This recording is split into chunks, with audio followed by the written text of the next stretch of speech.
السلام علیکم ورحمۃ اللہ وبرکاتہ۔ الحمدللہ رب العالمین والصلاۃ والسلام علی اشرف الانبیاء والمرسلین نبینا محمد وعلی آلہ واصحابہ اجمعین وبعد۔ ڈراموں کے سلسلے میں جو سوال کیا گیا تھا، اس سوال کے جواب میں شیخ صالح فوزان حافظہ اللہ نے جو بات کہی تھی، اس میں ایک بات شیخ صالح فوزان نے یہ بھی کہی تھی کہ ڈراموں کی برائیوں میں سے ایک برائی یہ ہے کہ اس میں حاضرین کو غفلت میں ڈالا جاتا ہے۔ یعنی حاضرین مطلب ایک کیا نام ہے، بہلانے پھسلانے کا کام اس کے اندر ہوتا ہے، غافل کرنے کا کام، بھلوانے کا کام ہوتا ہے۔ اس پر شیخ جمال بن فرحان الحارثی حافظہ اللہ نے جو حاشیہ لگایا ہے وہ کیا ہے، صفحہ نمبر 235 پر ہے یہ باتیں۔ کہتے ہیں نیچے صفحہ حاشیہ نمبر 1 میں کہتے ہیں اس میں وقت کی بربادی ہے۔ یعنی یہ ڈراموں کے نقصانات میں سے ایک نقصان یہ بھی ہے کہ اس میں وقت کی بربادی ہے۔ دیکھیں اصل میں وقت کا مسئلہ تو بہت اہم ہے نا، وقت کا مسئلہ بہت اہم ہے، اور یہ آخرت کی جواب دہی کا ایک حصہ ہے۔ اللہ تبارک و تعالیٰ نے ہمیں جو عمر دی ہے، اس کے گھنٹے، منٹ، سیکنڈ، سال، مہینے سب اللہ تبارک و تعالیٰ کے یہاں باز پرس ہوگی، پوچھا جائے گا۔ تو اگر مثال کے طور پر ان ڈراموں کے ذریعے سے بھلوایا جاتا ہے، پھسلایا جاتا ہے، اور اس کو سننے میں، دیکھنے میں جو وقت جاتا ہے، وہ وقت بھی تو اہم ہے، وقت بھی اہم ہے۔ ایک اگر کوئی ڈرامہ بنایا جائے سود کی حرمت ثابت کرنے کے لیے، جو 15 منٹ کا ہو، مثال 10 منٹ کا ہو، تو میں سمجھتا ہوں کہ 10 منٹ میں اور دیگر جو مفاسد ہیں ان تمام مفاسد کے ساتھ 10 منٹ میں جو بات مطلب ثابت کی جا رہی ہے، ڈرامے کے ذریعے سے جو بات پیش کی جا رہی ہے، اس سے کہیں زیادہ باتیں 1 سے 2 منٹ میں کہی جا سکتی ہیں۔ قرآن کی آیتیں، اللہ کے نبی کی حدیثیں پڑھ کر کے اس سود کی حرمت کو اتنی آسانی کے ساتھ اور مؤثر انداز میں پیش کیا جا سکتا ہے، بالکل یعنی 10 منٹ کے بالمقابل 1 سے 2 منٹ کے اندر۔ تو وقت بھی زیادہ جا رہا ہے اور اس کا اثر بھی کچھ نہیں ہو رہا ہے، بجائے اس کے سوائے اس کے کہ مطلب اس میں آدمی کو لطف اندوزی ہو جاتی ہے۔ اچھا، یہ بات بھی ان لوگوں کے لیے ہو رہی ہے جو اسی طرح کی ذہنیت، اسی طرح کی سوچ رکھنے والے لوگ ہیں، ورنہ جن کا مزاج سنجیدہ ہے، سنجیدگی سے وہ علم کی راہ پر چلنا چاہتے ہیں، قرآن سنت چاہتے ہیں، صحابہ کی سیرت چاہتے ہیں، ان کے لیے ایک آزمائش بھی ہے۔ وہ ان 10-15 منٹ کے ڈرامے کو بھی، ایک ویڈیو کلپ کو بھی سن نہیں سکتے، ان کے لیے گرانی کا باعث ہے، ان کے لیے مشقت کا باعث ہے، اس لیے کہ ظاہر سی بات ہے انہیں یہ احساس ہوتا ہے کہ اس کا کیا فائدہ ہے، اس پہ کون سا اثر ہے۔ اللہ کی کلام کی آیت پڑھ کر کے سمجھاؤ، اللہ کے نبی کی حدیثوں پڑھ کر کے اس کی وعیدیں بتلاؤ، اس سے زیادہ مؤثر کام کوئی کیسے کر سکتا ہے؟ تو اس سے مؤثر کام اور اس سے زیادہ مؤثر ذریعہ کہ ہم قرآن و سنت کے نصوص پڑھیں، سمجھائیں، اور کوئی ذریعہ نہیں ہو سکتا۔ تو سنجیدہ آدمی تو اس کو سن بھی نہیں سکتا ہے، سنجیدہ آدمی برداشت بھی نہیں کر سکتا ہے، یہ آسان کام نہیں۔ تو کہتے ہیں کہ اس میں وقت کی بربادی ہے، اور مسلمان سے اپنے وقت کے بارے میں باز پرس ہوگی۔ ہمارا ایمان ہے کہ اللہ تعالی ہم سے سیکنڈ کا حساب و کتاب کرے گا۔ بھئی ذرے کا حساب ہوگا نا، ذرے کا، ذرہ نیکی، ذرہ بدی، دونوں کا حساب ہوگا۔ شرًا یرہ مثقال ذرۃ خیرًا یرہ مثقال ذرۃ شرًا یرہ، ایک ذرہ خیر، ایک ذرہ شر، ظاہر سی بات ہے کہ وہ 1 سیکنڈ کا کام ہو سکتا ہے، اللہ تبارک و تعالیٰ پوچھے گا۔ تو کہتے ہیں اس کی ذمہ داری ہے کہ اس لیے انسان کی ذمہ داری، مسلمان کی ذمہ داری ہے کہ وقت کی حفاظت کرے۔ آپ دیکھیے کہ گھنٹوں لوگ مطلب اس طرح کی ویڈیوز ہے نا سنتے رہتے ہیں، دیکھتے رہتے ہیں، جبکہ اس میں وقت کا ضیاع ہی ہوتا ہے۔ برائے نام انسان کو کوئی بات خیر کے مل جائے، ورنہ سوائے وقت کے ضیاع کے اور کچھ حاصل نہیں ہوتا ہے۔ کتابوں کے اندر اکیڈمک جو بہت ساری باتیں ہیں، ان میں سے ایک چیز یہ بھی ہے کہ بہت سارے واقعات، قصے، کہانیاں سچی جھوٹی ہے نا، یا مثال کے طور پر جیسے افسانہ نگاری بھی ہے، افسانے نہیں، باقاعدہ واقعات کو بنا کر کے ہے نا اس کو فیبریکیٹ کر کے لکھا جاتا ہے. اس طرح کے واقعات پیش کر کے اس کے بعد مورل بیان کیا جاتا ہے کہ اس سے یہ ثابت ہوا. تو جیسے یہ سب کام ہے نا اکیڈمک اسکولوں میں کتابوں کے اندر نصاب کے اندر شامل کر دیا گیا ہے، اسی انداز کا ماحول لوگ ڈراموں کے ذریعے سے بھی پیش کرنا چاہتے ہیں. یہ بھی اسی کی ایک نقل ہے، یہ بھی اسی ذہنیت کی بنیاد پر، اسی سوچ کی بنیاد پر کیا جاتا ہے. تو یہ ساری چیزیں اسی سے متعلق ہیں. اچھا، اس کی ذمہ داری ہے کہ وقت کی حفاظت کرے اور اس سے ان چیزوں کا فائدہ اٹھائے جن میں اللہ کی خوشنودی ہو. وقت سے فائدہ اٹھانا ہے، کن چیزوں میں لگانا ہے وقت؟ جس میں اللہ کی رضا ہو. اللہ کی رضا کے کاموں میں ہی وقت کو لگانا ہے، ورنہ اللہ تبارک و تعالیٰ یہ بھی پوچھے گا کہ اس وقت میں خیر کیا یا شر کیا، اور اگر خیر نہیں کیا، شر نہیں کیا تو بے فائدہ وقت بھی تو ضائع نہیں کر سکتے ہیں. بے فائدہ آدمی کا وقت کسی کام میں نہیں لگا، خیر میں بھی نہیں، شر میں بھی نہیں. ایک آدمی کہہ سکتا ہے کہ یار میں کوئی گناہ کا کام نہیں کر رہا تھا، بس ایک تفریح کا کام کر رہا تھا جس میں کوئی حرام نہیں ہے. اگر حرام نہیں بھی ہے تو اس میں فائدہ کچھ ہے کہ نہیں ہے؟ فائدہ اگر نہیں ہے تو بھی حساب دینا پڑے گا، کیونکہ خیر اور فائدے کے ہی کام میں وقت لگانا چاہیے. اللہ تعالیٰ کے یہاں باز پرس ہوگی اس کے بارے میں. اس لیے اور اس کے لیے دنیا آخرت میں نفع بخش ہو، دنیا میں بھی فائدہ مند ہو، آخرت میں بھی فائدہ مند ہو. دنیا میں فائدہ مند، آخرت میں فائدہ مند نہ ہو تو کم از کم دنیا میں تو ہو. ایک آدمی محنت کرے، پتھر توڑے ہے نا، اور روزی کمائے، کوئی مسئلہ نہیں، ٹھیک ہے. آخرت کا فائدہ نہیں، دنیا کا فائدہ تو ہے نا کہ حلال روزی کما رہا ہے وہ آدمی. یا آخرت کا فائدہ ہو تو اس سے بڑی تو کوئی چیز ہی نہیں ہے آخرت کا فائدہ. تو کہتے ہیں ابو برزہ اسلمی رضی اللہ تعالیٰ عنہ سے مروی ہے کہ رسول کریم صلی اللہ علیہ وسلم نے فرمایا، اللہ کے نبی علیہ السلام کی یہ ترمذی کی بہت ہی زیادہ عظیم الشان روایت بار بار ہم لوگ سنتے رہتے ہیں. حقیقت میں یہ پوری زندگی کا خلاصہ ہے. یہ حدیث اللہ کے نبی صلی اللہ علیہ وسلم کی زبان سے نکلی ہوئی جوامع الکلم، آپ کے الفاظ جامع الفاظ کا خزانہ ہے. 5 باتیں ہے نا، 5 بات پوری زندگی کا خلاصہ. دنیوی زندگی، حساب کتاب، آخرت، جنت، جہنم، سب کا خلاصہ اس حدیث کے اندر ہے. اللہ کے نبی نے فرمایا لا تزول قدم عبد یوم القیامہ حتی یسأل عن عمره فیما افناه وعن علمه فیما فعل وعن ماله من این اکتسبه وفیما انفقه وعن جسمه فیما ابلاه. اللہ کے نبی نے فرمایا صلی اللہ علیہ وسلم نے کہ کسی بندے کے دونوں قدم قیامت کے دن اس وقت تک نہ ڈل سکیں گے جب تک کہ اس سے اس کی عمر کے بارے میں نہ پوچھ لیا جائے. عمر کے بارے میں نہ پوچھ لیا جائے. اب بتائیے کہ عمر یہی تو ہماری زندگی ہے نا. آپ اس کو عمر کہہ لیں یا زندگی کہہ لیں، آخر جو جا رہا ہے عمر سے جا رہا ہے، زندگی سے جا رہا ہے.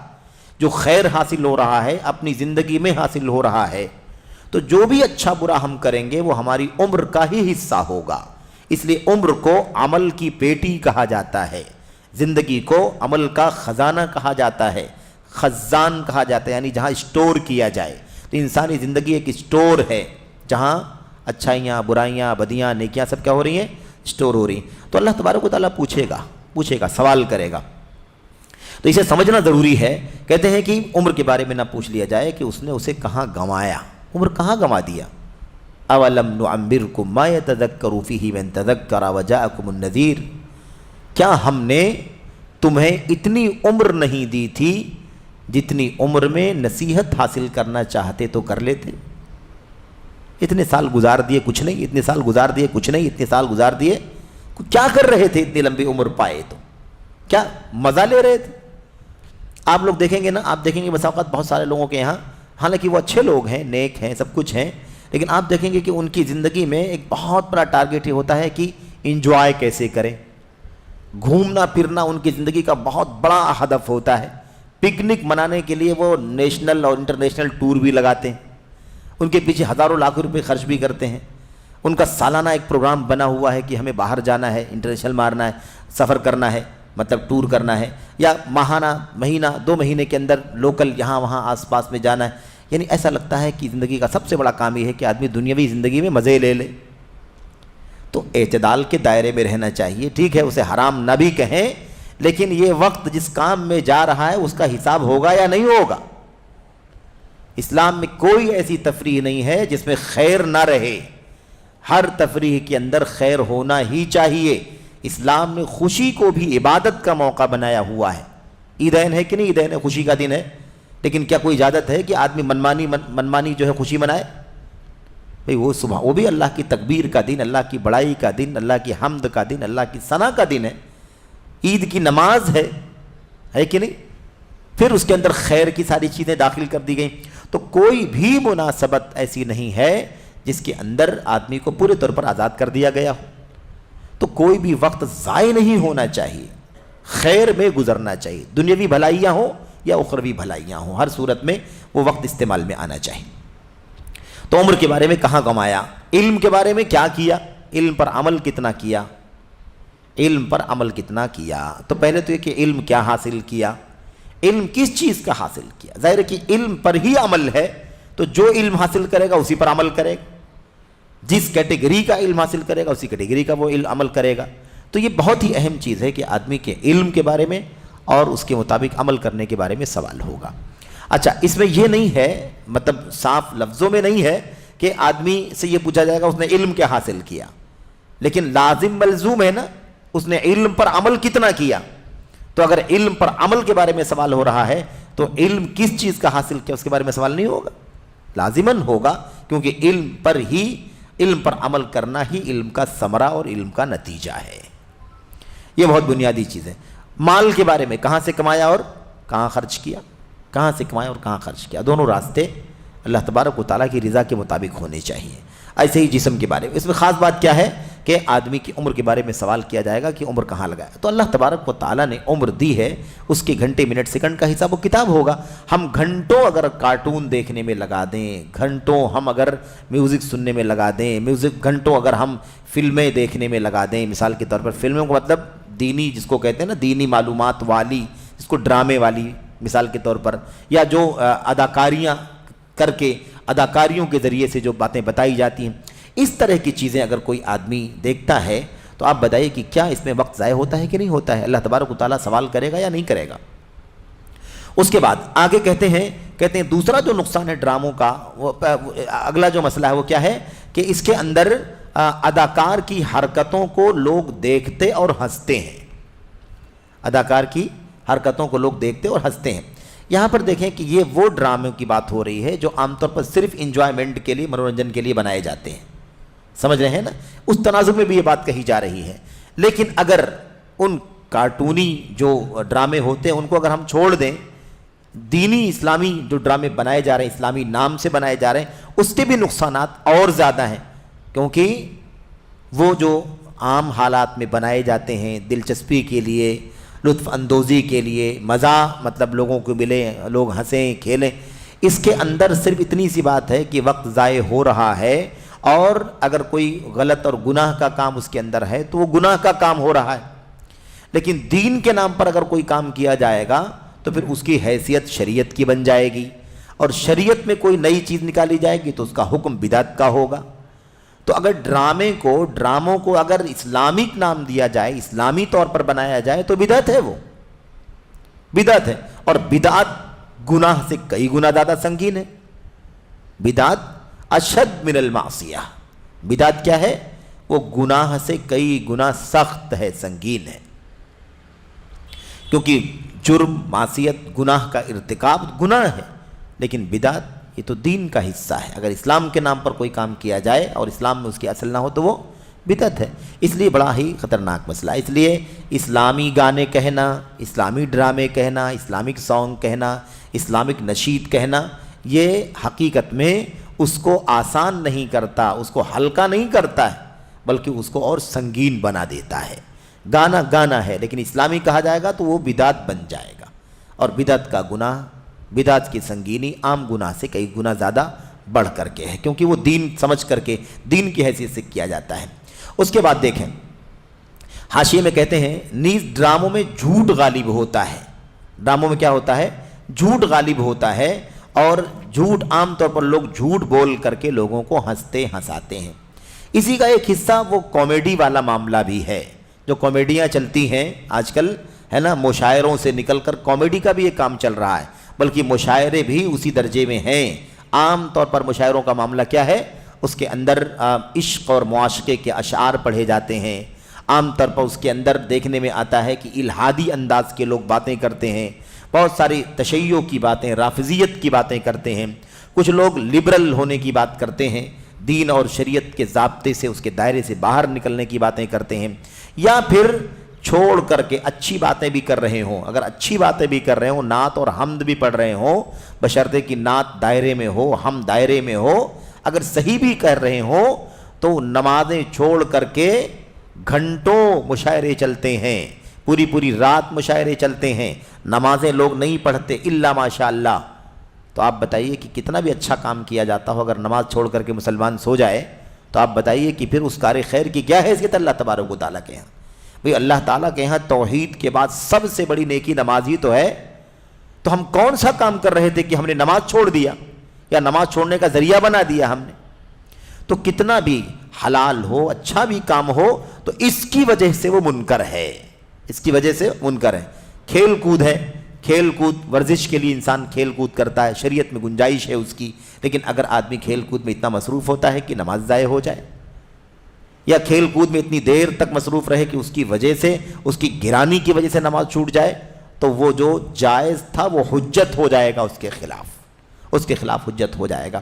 اس لیے سارے منکرات اس کے اندر پائے جاتے ہیں۔ خیر، کہتے ہیں کہ اس میں جھوٹ غالب ہوتا ہے۔ ہمیں یہ کہہ رہا تھا کہ کامیڈی کا مسئلہ آپ دیکھیے کیا ہے، سراسر 100% جھوٹ ہوتا ہے الا ماشاء اللہ، ورنہ 99% سے زیادہ باتیں جھوٹی ہوتی ہیں، اور وہ ماہرین ہوتے ہیں جھوٹ باتیں تیار کرنا اور اس کے بعد لوگوں کے سامنے پیش کر کے ہنسنا، ہنسانا، اور لوگوں کو اس سے مطلب لذت پہنچانا، اس کے ذریعے سے لطف پہنچانا، یہ اس کا مقصد ہوتا ہے۔ ظاہر ہے کہ اس کے پیچھے ان کا مادی مقصد ہوتا ہے، اور وہ ہر طرح کے لوگ ہوتے ہیں، مسلم بھی ہوتے ہیں، غیر مسلم بھی ہوتے ہیں، ہر طرح کے لوگ ہیں اس کے اندر۔ کامیڈی کا کیا حکم ہے میرے بھائیوں؟ اللہ تبارک و تعالیٰ کی طرف سے وعید ہے ہنسنے ہنسانے کے لیے جھوٹ بولنے والوں پر، ویل ویل ہے۔ تو یہ ابھی آج کل آپ دیکھتے ہیں نا کہ مشاعروں کے اندر بھی کامیڈی انداز کے شعرا بھی آتے ہیں، جو 100% جھوٹ بول کر کے لوگوں کو ہنسانے والے۔ اس طرح سے حالات دھیرے دھیرے کس قدر بدتر ہوتے جا رہے ہیں۔ اس کے اندر جو شعرا آتے ہیں یا شاعرات آتی ہیں، آپ دیکھیے کہ کس طرح سے برائی کا، فحاشی کا ایک ماحول دکھائی دیتا ہے۔ یہ سب منکرات کے قبیل سے ہیں۔ کہتے ہیں کہ جس کا مقصد بلکہ مکمل جھوٹ ہوتا ہے، جس کا مقصد یا تو حاضرین اور مشاہدین کو متاثر کرنا اور ان کی توجہ کھینچنا ہوتا ہے، یا انہیں ہنسانا میں مقصود ہوتا ہے، جبکہ وہ خیالی قصے ہوتے ہیں، اور لوگوں کو ہنسانے کی غرض سے جھوٹ بولنے والے کے لیے نبی کریم صلی اللہ علیہ وسلم کی سخت وعید آئی ہوئی ہے۔ لوگوں کو ہنسانے کے لیے جھوٹ بولنا، بالکل کامیڈی والی بات پر، کام پر یہ بات فٹ ہوتی ہے۔ اللہ کے نبی کی حدیث جس میں حضرت معاویہ بن حیدہ رضی اللہ تعالیٰ عنہ سے مروی ہے، بیان کرتے ہیں کہ اللہ کے نبی نے فرمایا وَيْلٌ لِّلَّذِي يُحَدِّثُ فَيَكْذِبُ لِيُضْحِكَ بِهِ الْقَوْمَ وَيْلٌ لَّهُ وَيْلٌ لَّهُ۔ اللہ کے نبی نے فرمایا اس شخص کے لیے بربادی ہے، ویل ہے، جہنم کی وادی ہے، یا ہلاکت ہے، بربادی ہے، یا جہنم کی کھائی ہے اس آدمی کے لیے جو بات کرتا ہے تو لوگوں کو ہنسانے کے لیے جھوٹ بولتا ہے، لوگوں کو ہنسانے کے لیے جھوٹ بولتا ہے، اس کے لیے بربادی ہے، اس کے لیے بربادی ہے۔ اللہ کے نبی نے گویا کہ 3 مرتبہ کہا کہ لوگوں کو ہنسانے کے لیے کوئی بات بولنے والے کے لیے اللہ تعالیٰ کی طرف سے ویل ہے، تباہی ہے، ہلاکت ہے، بربادی ہے۔ اب یہ جو بڑے بڑے کامیڈین ہیں نا، مشہور ہیں، چاہے وہ اپنے ملک کے وطن کے ہوں یا باہر کے ہوں، بہرحال یہ اس وعید کے اندر شامل ہے کہ نہیں شامل؟ پیسے کمائے ہوں گے، شہرت کمائی ہوگی، دنیا میں بڑا نام ہوا ہوگا، لیکن یہ ہے انجام اور یہ ہے فیصلہ، یہ ہے انجام اور فیصلہ۔ ویل لہ ویل لہ، بربادی ہے ان کے لیے۔ تو بہرحال ڈراموں کے اندر بھی بہت ساری باتیں عام طور پر جھوٹی ہوتی ہیں، جو عام ڈرامے ہوتے ہیں۔ باقی جو اسلامک نام پر جو ڈرامے قائم بنائے جا رہے ہیں اس کے اندر بھی بہت سارے منکرات ہیں، جیسا کہ اس سے پہلے باتیں ہو چکی ہیں۔ شیخ الاسلام ابن تیمیہ رحمۃ اللہ علیہ اس حدیث کے تحت فرماتے ہیں، اس حدیث کے تحت، جو حدیث اوپر گزری ابھی پڑھا ہم نے، اس کے تحت فرماتے ہیں عبداللہ بن مسعود رضی اللہ تعالیٰ عنہ نے اس حدیث سے نتیجہ نکالتے ہوئے فرمایا جھوٹ کہیں جائز نہیں ہے سنجیدگی میں نہ ہنسی اور دل لگی میں۔ کوئی کہہ سکتا تھا کہ میں تو ہنسانے کے لیے یوں ہی جھوٹ بول رہا تھا۔ اگر سیریس آدمی جھوٹ نہ بولے بلکہ ایسے یوں ہی لوگوں کو ہنسانے کے لیے، ہنسی میں، مذاق میں، یا ایسے ہی ہے نا دل لگی میں کوئی آدمی جھوٹ بولتا ہے، تو اللہ کے نبی نے کیا فرمایا؟ ویل لہ ویل لہ، بربادی ہے اس کے لیے بربادی ہے۔ تو کہتے ہیں عبداللہ بن عباس رضی اللہ تعالیٰ عنہ کہ جھوٹ کہیں بھی جائز نہیں ہے، نہ سیریس جھوٹ بولنا جائز ہے، نہ ہنسی اور دل لگی میں جھوٹ بولنا جائز ہے۔ اور اگر اس میں ایسی چیز ہو جس میں مسلمان زیادتی اور دین کے لیے ضرر رساں ہو، مسلمان پر زیادتی اور دین کے لیے ضرر رساں ہو، یعنی اگر ان کیا نام ہے جھوٹ میں، ڈراموں میں اور جھوٹ باتیں جو اس کے اندر ہوتی ہیں، اس کے اندر اگر ایسی بات ہو کہ اس سے اسلام کے خلاف کوئی بات ہو رہی ہو، مسلمانوں کے خلاف کوئی بات ہو رہی ہو، تو اس کی حرمت اور بھی زیادہ سخت ہے، اس کی حرمت اور بھی زیادہ سخت ہے۔ اچھا، بہرکیف لوگوں کو جھوٹ بول کر ہنسانے والا شخص شرعی سزا کا مستحق ہے جو اسے سخت سرزنش کرتی ہے۔ آپ دیکھیں یہ ہمارے اسلاف کا طریقہ تھا، آج یہ باتیں ہم کریں گے، آپ کریں گے، تو جو اس طرح سے آج کی جدید ماحول سے لوگ جڑے ہوئے لوگ ہیں یا وہ اسی سے وابستہ ہیں، وہ اس طرح کی چیزوں سے مطلب کبھی بھی اطمینان نہیں محسوس کرتے۔ ان کو لگتا ہے کہ یہ کس طرح کی باتیں ہیں، یہ زمانے کے ساتھ نہیں چلنے والے لوگ ہیں، پرانے لوگ ہیں، اور یہ دقیانوسی ہے، اور یہ پستی ہے، اور یہ پرانا زمانہ ہے، تو گھوڑے اور گدھے اور خچر کے زمانے کی باتیں کی جا رہی ہیں۔ آج ہم 2021 میں 21ویں صدی میں زندگی گزار رہے ہیں، اور یہ تو مطلب ٹیکنالوجی کا زمانہ ہے اور ترقی یافتہ دور ہے، اس میں بھی اس طرح کی باتیں کرنا، اس طرح کی باتیں کرتے ہیں۔ لیکن ہم یاد رکھیں کہ ہم مسلمان ہیں اور سچے مسلمان ہیں، اہل الحدیث ہیں، سلفیت ہماری راہ ہے، اس لیے علیکم بالامر العتیق، علیکم بالامر الاول۔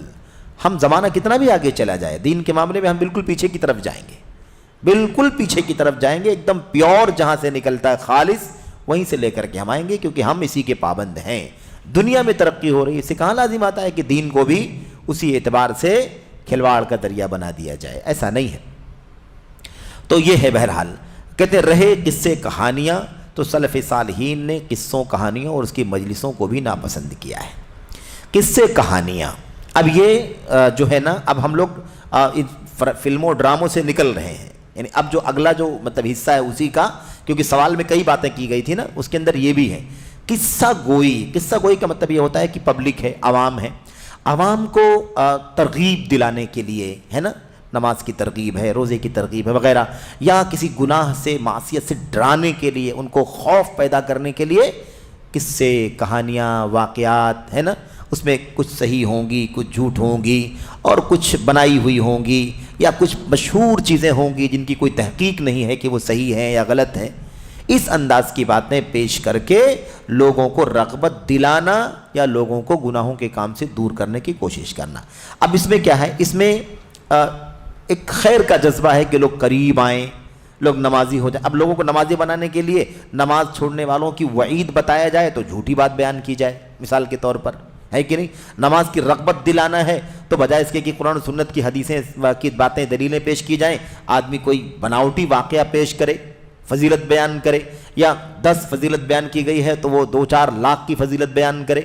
ایسے ہی قسم کے لوگوں کو قصہ گو کہتے ہیں، انہی کو قصاص کہا جاتا تھا، قاص، قصہ بیان کرنے والے۔ تو قصے کا مطلب ہم لوگ اردو میں نہ سمجھے، جو قصہ بیان کرتے ہیں یعنی بیان کرنے والے، بولنے والے، بیان کرنے والے ہے نا، واقعات، قصے، کہانیاں، حوالے، اس طرح کی پرانے لوگوں کے، ایک مرتبہ ایسا ہوا، فلاں نے ایسا بیان کیا، ایک کتاب میں ایسا لکھا ہوا ہے، اس طرح کی باتیں۔ جیسے آج کل بڑی تعداد میں جماعت تبلیغ والوں کے ہاں جو باتیں موجود ہیں، اس میں کافی کچھ اس طرح کے واقعات بھی ہیں ان کی کتابوں میں، جن کی کوئی صحیح سند نہیں ہے، یا جن کا بے سند ہونا واضح ہے، ایسے بہت سارے واقعات ہیں ان کے اندر۔ تو بہرحال یہ جو چیز ہے نا، یہ انہی لوگوں کے ہاں ان لوگوں کے بارے میں یہ بات چل رہی ہے۔ کہتے ہیں قصے کہانیاں، سلف صالحین نے قصوں کہانیوں اور اس کی مجلسوں کو بھی ناپسند کیا ہے اور اسے سختی سے ڈرایا ہے، لیکن نیز مختلف وسائل کے ذریعے قصہ گوؤں کا مقابلہ کیا ہے۔ اچھا میں آپ کو بتاؤں اس میں انشاءاللہ اور تفصیل سے بات اس میں بھی آئے گی، قصہ گوئی کے سلسلے میں بہت سارے اقوال سلف کے، حضرات صحابہ کرام، اللہ کے نبی علیہ السلام اور صحابہ کرام کی بہت ساری باتیں آئیں گی اس میں بھی. اور جو مومن پورہ میں جو سلسلہ درس کا شروع ہوا اس میں تو مستقل چیپٹر آئے گا، مستقل ایک وہی آئے گا جس میں بہت سارے اقوال ہم سلف کے پڑھیں گے کہ قصہ گوئی اس کے بارے میں سلف کا کیا موقف ہے. تو چند باتیں جو یہاں ہیں وہ ہم پڑھ لیں. امام مالک رحمۃ اللہ علیہ فرماتے ہیں میں مسجد میں قصہ گوئی ناپسند کرتا ہوں. مسجد میں قصہ گوئی کیا مطلب مسجد کے باہر بیان کر سکتے ہیں؟ مقصد یہ نہیں، مقصد یہ ہے کہ عام طور پر مسجدوں میں ہی دین کی باتیں کی جاتی تھیں اس زمانے میں. عام طور پر مسجدوں ہی میں لوگ کھڑے ہو کر کے لوگوں کو سمجھانے لگے، نصیحت کرنے لگے، ہے نا، بیان کرنے لگے، درس دینے لگے، یا بیان جس کو کہتے ہیں لوگ مثال کے طور پر. تو یہ عام طور پر اس لیے انہوں نے کہا کہ مسجد میں قصہ کوئی کرتا ہے مجھے بالکل پسند نہیں. تو مسجد میں جو چل رہا تھا اسی ماحول میں انہوں نے جواب دیا اور یہ بات کہی کہ مسجد میں پسند کرتا ہوں. اگر باہر کے بارے میں پوچھا جاتا تو باہر کے بارے میں بھی یہی جواب ہوتا، کیونکہ مسئلہ مسجد کا غیر مسجد کا نہیں ہے، مسئلہ اس میٹیریل کا ہے جو قصہ گوئی کرنے والے بیان کرتے ہیں. اس لیے فرماتے ہیں میں قصہ گوؤں کی مجلس میں بیٹھنا درست نہیں سمجھتا، بلا شبہ قصہ گوئی بدعت ہے. دیکھا آپ نے.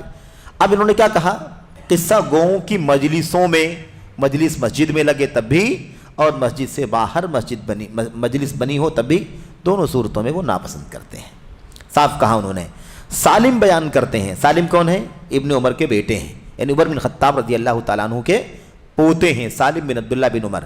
تو سالم کہتے ہیں ابن عمر رضی اللہ عنہما مسجد سے باہر نکلے اور فرمایا مجھے تمہارے اس قصہ گو کی آواز نے مسجد سے باہر نکلنے پر مجبور کر دیا. مسجد میں بیٹھا ہوا آدمی اور قصہ گوئی کی وجہ سے کہ مطلب سب بے سر پیر کے واقعات ہے نا، ادھر ادھر کی باتیں، کوئی آیت نہیں، حدیث نہیں، کوئی سلف کی زندگی اور سیرت نہیں، ادھر ادھر کی باتیں، لوگوں کو رغبت دلانے کے لیے، کھینچنے کے لیے لوگوں کو اس طرح سے. تو کہا کہ تمہارے اس قصہ گو کی آواز نے مجھے مسجد سے باہر نکلنے پر مجبور کر دیا. نہیں بیٹھ سکتا، میں مسجد میں نہیں رہ سکتا، اس کی بات میں نہیں سن پاؤں گا. تو اس سے معلوم پڑتا ہے نا، اس میں جواب ہے ان لوگوں کا. بہت سارے ہمارے بھائی سوال کرتے ہیں نا، کہتے ہیں کہ وہ فلاں مسجد میں ہم نماز پڑھ لیتے ہیں کبھی کبھی، تو اس کے اندر نماز کے بعد وہ جو تبلیغ کی مجلس بیٹھتی ہے تو وہ سب اس طرح کے قصے واقعات وغیرہ بیان کرتے ہیں، تو اس میں بیٹھنے کے لیے وہ کہتے ہیں. تو کیا بیٹھے کہ نہ بیٹھے؟ بیٹھیں کہ نہ بیٹھیں؟ یہ دیکھو ابن عمر بیٹھے ہوئے تھے، نکل کے باہر چلے آئے. سلف کا راستہ یہی ہے، سلف کا راستہ یہی ہے. کتاب اللہ، سنت رسول، امت کے سلف کی زندگی، ان کا فہم بیان کرنا ہی دین ہے. اس کے علاوہ بے سر پیر کے واقعات، بے سند قصے ہے نا، اور کتنا بھی زیادہ اس کے اندر گناہ کرنے کی سزا بتائی جا رہی ہو، کتنا بھی زیادہ نیکی کرنے کا ثواب بتایا جا رہا ہو، اس سے مروب ہونے کی ضرورت نہیں ہے. ہمیں اللہ نے جو دین عطا فرمایا ہے وہ گناہوں سے بچانے کے لیے، دل میں ڈر پیدا کرنے کے لیے اور نیکی کی رغبت دلانے کے لیے، جنت کا شوق پیدا کرنے کے لیے، سب سے اعلیٰ چیزیں اللہ کے نبی نے ہمیں اللہ تعالیٰ کی طرف سے پہنچا دی ہیں اس دین میں. اب ہمیں نماز کی رغبت دلانے کے لیے نبی کی حدیثوں کے آگے کچھ بیان کرنے کی ضرورت نہیں ہے. بے نمازی کا انجام جو اللہ کے نبی نے بیان فرما دیا، کوئی کیا بیان کرے گا؟ ہے کہ نہیں؟ اس لیے ہمیں کافی ہے، اتنا کافی. تو ابن عمر رضی اللہ تعالیٰ عنہ جو ایک صحابہ کے مطلب کہہ لیجئے کہ علماء صحابہ میں سے ہیں، عبادت گزار اور زہد والے صحابہ میں سے ہیں، عبداللہ بن عمر رضی اللہ تعالیٰ عنہ مسجد سے نکل گئے اور بتایا کہ کیوں نکل کر کے باہر آ گیا. مجبوراً نکل کر کے بے سر پیر کی باتیں بیان کرتا ہے. اچھا لوگ کہتے ہیں نا، کہتے ہیں ٹھیک ہے کوئی بات نہیں ہے، کوئی بات اگر مناسب ہے نہیں مناسب ہے، کم سے کم سننا تو چاہیے، پتہ تو چلے کہ کیا بولتا ہے. نہیں پتہ چلنا چاہیے. ہمیں خیر کی ضرورت ہے، شر کی ضرورت ہے ہی نہیں، مشکوک کی ضرورت بھی نہیں ہے. کیوں جائیں ہم بلا وجہ ایسی مجلس میں بیٹھ کر کے وقت لگانے کے لیے جہاں ہمارے دین کو، ایمان کو خطرہ ہو. آدمی خیر سنے، خیر بولے، خیر پہنچائے، ہے کہ نہیں، خیر دیکھے، یہ ذمہ داری ہے اس کی.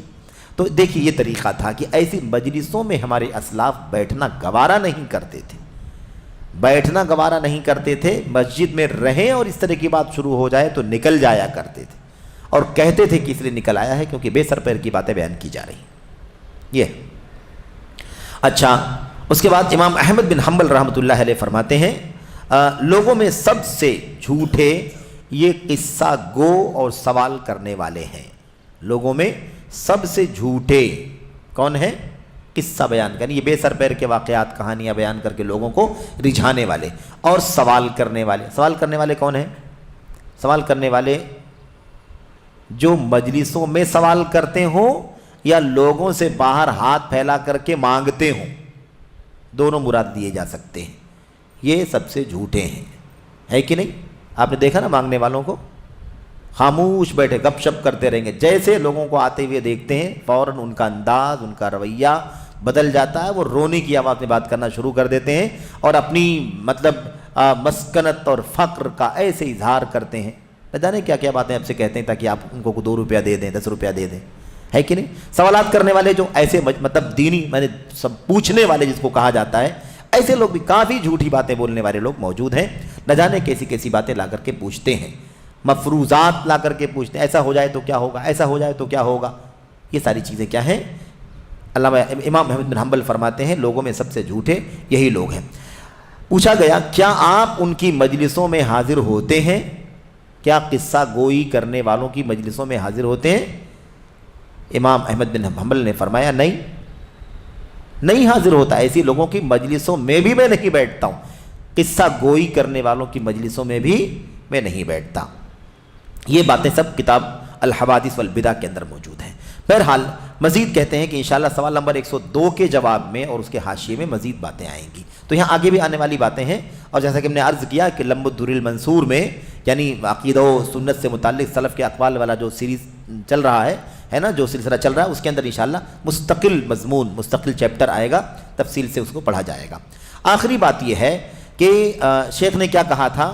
شیخ نے کہا تھا کہ ڈرامہ کرنے میں ایک مشکل یہ ہے کہ اس میں بڑی معزز ہستیوں کی بھی لوگ نقالی کرتے ہیں، بڑی بڑی معزز ہستیاں، انبیاء ہیں، صحابہ ہیں، علماء ہیں، ڈرامہ کرنے والے لوگ ان کی بھی نقالی کرتے ہیں، ان کی بھی نقالی کرتے ہیں، تو بہرحال شعوری طور پر یا غیر شعوری طور پر ان کی تنقیص ہوتی ہے، ان کی بے عزتی ہوتی ہے، بھئی ان کا مقام اتنا اونچا ہے، اور ایک آج کل کا آدمی کوئی نبی بن رہا ہے، کوئی صحابی بن رہا ہے کہ نہیں؟ یا کوئی اچھا آدمی، نیک آدمی ہے جو ابو جہل بن رہا ہے، ابو لہب بن رہا ہے، فرعون بن رہا ہے، قارون بن رہا ہے ڈرامہ کرنے کے لیے۔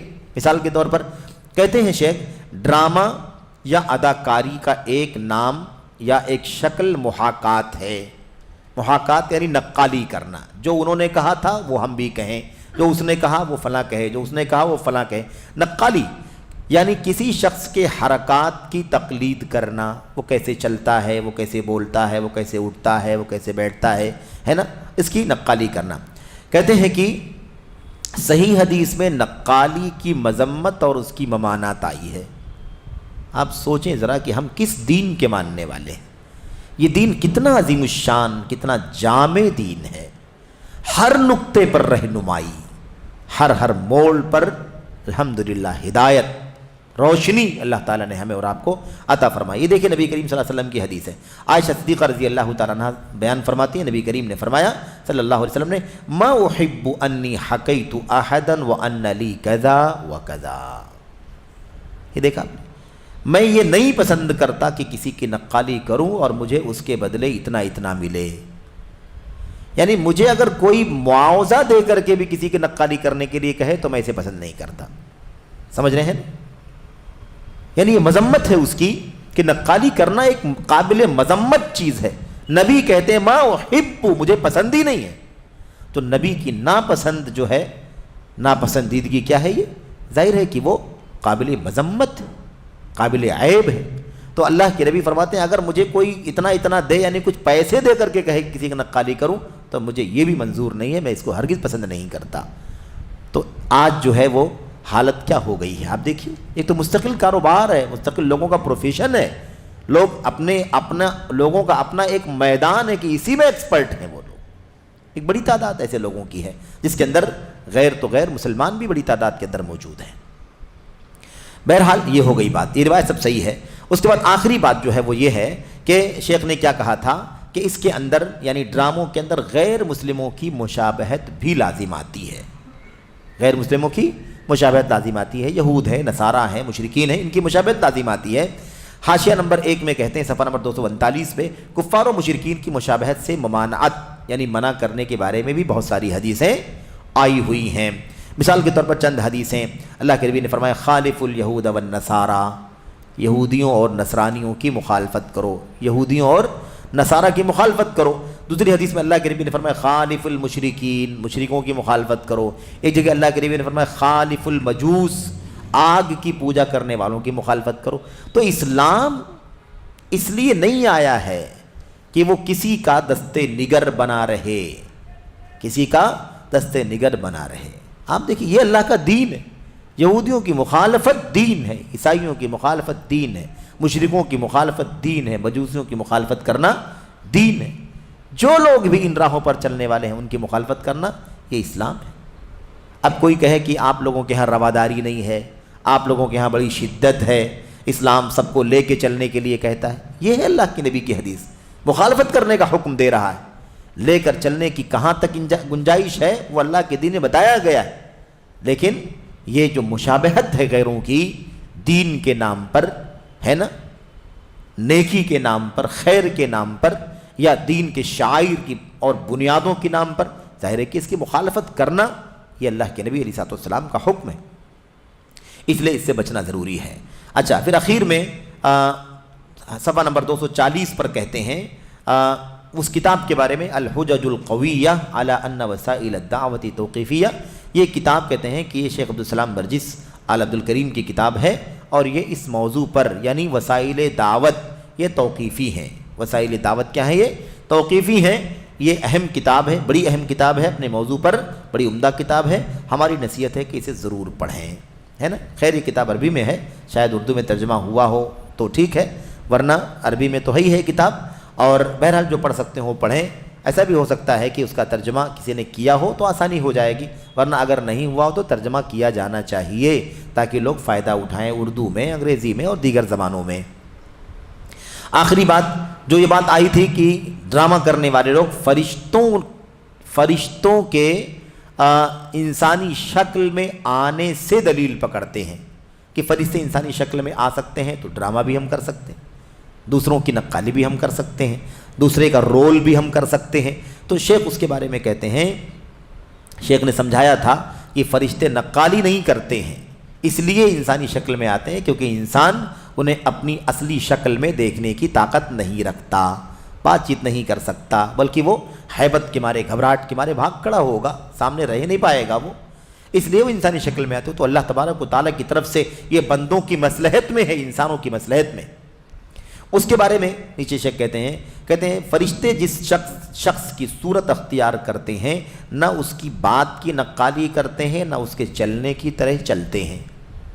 یعنی ڈرامہ کرنے والے ہے نا، اگر اس کو دلیل پکڑتے ہیں تو دلیل نہیں بن سکتی ہے، اس لیے کہ فرشتے انسانی شکل میں ہی آتے ہیں۔ باتیں وہ کس کی کرتے ہیں؟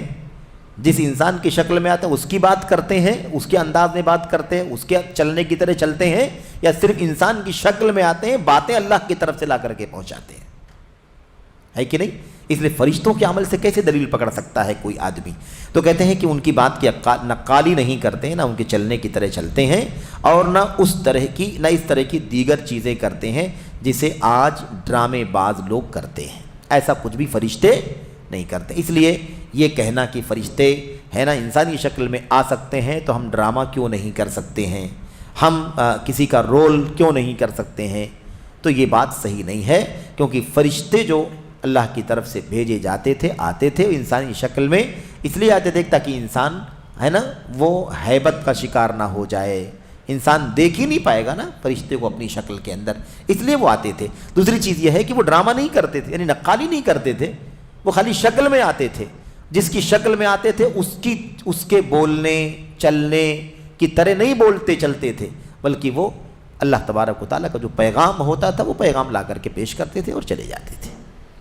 تو بہرحال یہ ہے، تو اللہ سے دعا کریں کہ اللہ تبارک و تعالیٰ ہمیں اور آپ کو جدید مناہج کے ضمن میں یہ بھی جو طریقہ چل رہا ہے، خاص طور پر آج کل کی اس میڈیا کے دور میں ہے نا، وسائل کے دور میں، ٹیکنالوجی کے زمانے میں، اس میں جو کچھ اس سلسلہ چل رہا ہے اور اس حوالے سے جو منکرات ہیں، اللہ تبارک و تعالیٰ ہمیں اور آپ کو اس سے بچنے کی توفیق عطا فرمائے، اور اللہ تعالیٰ ہمیں اور آپ کو علم کی راہ پر اسی طرح سے چلنے کی توفیق عطا فرمائے جس طرح سے ہمارے اسلاف صحابہ تابعین تبع تابعین چلتے رہے ہیں، کہ اس سے زیادہ مؤثر دعوت کا کوئی ذریعہ نہیں ہو سکتا۔ اسی کے ذریعے سے ہزاروں لاکھوں لوگوں نے آج بھی ماضی میں بھی توبہ کیا ہے، دین پر آئے ہیں، اور آج بھی الحمدللہ سب سے مؤثر ذریعہ انہی آیات احادیث اور سلف کی باتوں کو لوگوں کو بتانے سمجھانے کا ہی ہے سب سے مؤثر ذریعہ۔ اس لیے ہمیں چاہیے کہ ہم اسی پر اکتفا کریں، جدید وسائل کا استعمال کریں، شریعت کے اصول و ضابطے کے مطابق کریں، اس سے آزاد ہو کر کے منمانی کوئی طریقہ اختیار نہ کریں۔ اللہ تعالی ہمیں اور آپ کو اس کی توفیق عطا فرمائے، آمین رب العالمین، وصلی اللہ وسلم وبارک علی نبینا محمد وعلی آلہ وصحبہ اجمعین۔ السلام علیکم ورحمۃ اللہ وبرکاتہ۔